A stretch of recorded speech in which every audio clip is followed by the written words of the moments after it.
estas cosas de luchar contra la corrupción, veo que estás muy al pendiente de lo que ocurre en El Salvador, en donde Nayib Bukele, el presidente del pulgarcito de América, ha impulsado una ley anticorrupción que no prescribe. Cuéntanos, Jesús. Pues mira, la verdad es que en El Salvador están pasando cosas bastante interesantes y a pesar de que, como bien dices, es el pulgarcito de Centroamérica y de América en general, pues es un país que ha sufrido mucho por la guerra civil, es un país que ha sufrido mucho también la injerencia extranjera,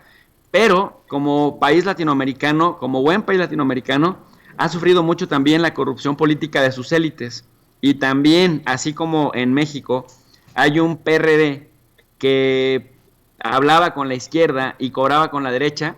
En El Salvador había un partido, el Frente Farabundo Martí de Liberación Nacional, y digo había porque aunque todavía existe, la verdad es que está bastante desprestigiado porque dos de sus expresidentes, que fueron guerrilleros,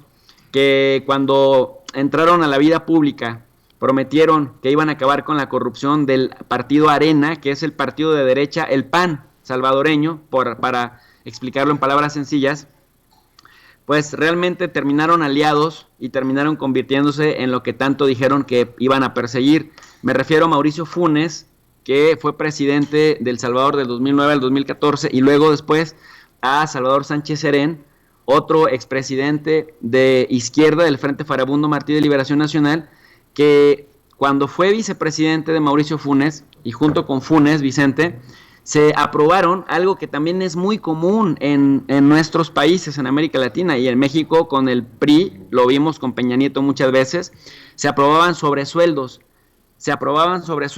aprovechando que tenían mayorías, y estos sobresueldos, pues no, de estos sobresueldos no pagaban impuestos.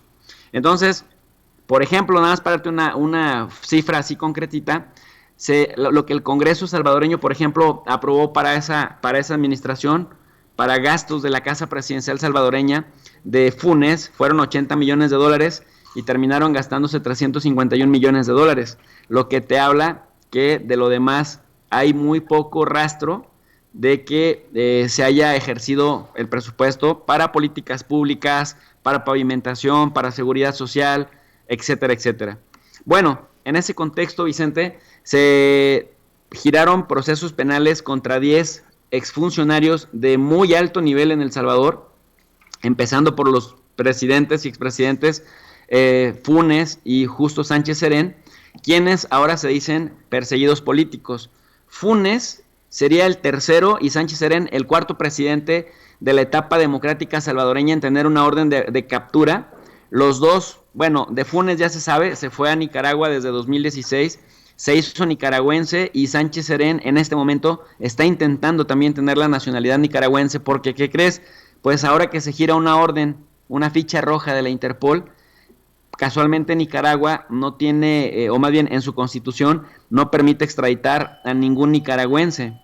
Y esto, Vicente, va a generar o a facilitar que si Sánchez Serén logra lo que Funes de hacerse nicaragüense, por más fichas rojas que hayan emitido en la Interpol, pues no los van a poder aprender. Sin embargo, de estas 10 personas que están implicadas en actos de peculado, de enriquecimiento ilícito y de lavado de activos en El Salvador, ya detuvieron a 5 y son 5 pesos completos. De estos 5 pesos completos, te estoy hablando de exministros de Hacienda, por ejemplo, quienes ya están en prisión provisional son el exministro de Hacienda Carlos Cáceres, la exministra de Salud, es decir, los secretarios de Salud Hugo Flores y Erlinda Handal, y también el exdiputado del Frente Farabundo Martí de Liberación Nacional Calixto Mejía, quienes están huyendo y a quienes los está persiguiendo en este momento la autoridad salvadoreña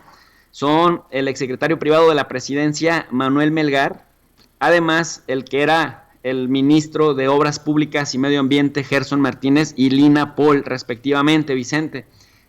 Imagínate que en este momento México estuviera persiguiendo a 2 expresidentes de las 2 administraciones anteriores y a por lo menos 10 secretarios de Estado, de los cuales 5 ya estuvieran arrestados y otros 5 estuvieran huyendo como pollitos en fuga, como algunos creíamos que iba a suceder. Pues sería maravilloso. En ese contexto, en Salvador se empezó a abrir un debate, Vicente, de que no era justo que a estos ministros, eso lo dice ahora la alianza que se conformó entre el PAN entre el Arena, que es el PAN salvadoreño, yo lo defino así porque son muy parecidos, Vicente, y al Frente Farabundo Martí, que sería como el PRD mexicano, que hicieron esta alianza, Frente Farabundo Martí y Arena, para derrotar a Nayib Bukele, pero salieron vapuleados en las últimas elecciones,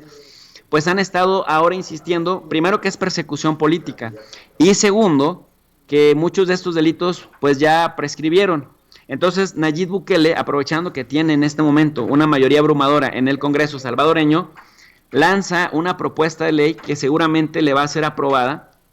y me parece que nada más tiene que pasar por el trámite, para reformar el artículo 32 del Código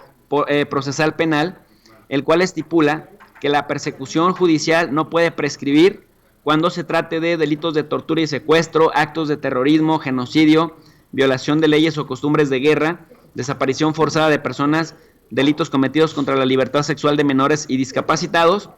Y la iniciativa de Bukele es no quitar nada de eso, sino además agregar una más,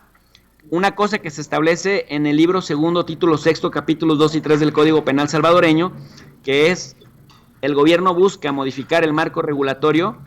para que nunca prescriba, y además también pueda ser retroactivo, los delitos de peculado, cohecho activo, negociaciones ilícitas, malversación, soborno transnacional y tráfico de influencias. Seguramente van a empezar con el cuento de que Nayib es súper autoritario, pero fíjate que a mí me pareció una frase que dijo Nayib Bukele muy interesante: nunca más los corruptos van a poder dormir en El Salvador, ni los del pasado, ni los del presente, ni los del futuro. Y así sean corruptos de nuestro partido, también vamos a ir por ellos si vuelven a atentar contra las finanzas públicas del Estado salvadoreño. Así que me parece que se están dando pasos contundentes justamente en el sentido de que si un país centroamericano como El Salvador ha adolecido muchísimo de un Estado de Derecho, y los políticos que se aprobaban a manos llenas bastantes presupuestos y no le rendían cuentas a nadie, pues porque ellos eran el presidente, ellos eran el vicepresidente, eran ministros del gabinete presidencial, y decían, nos lo merecemos por nuestro arduo trabajo, y veías por otro lado a El Salvador expulsando un montón de migrantes por pobreza, sumido en la violencia, sin proyectos de inversión, la verdad, hundido pues en la miseria.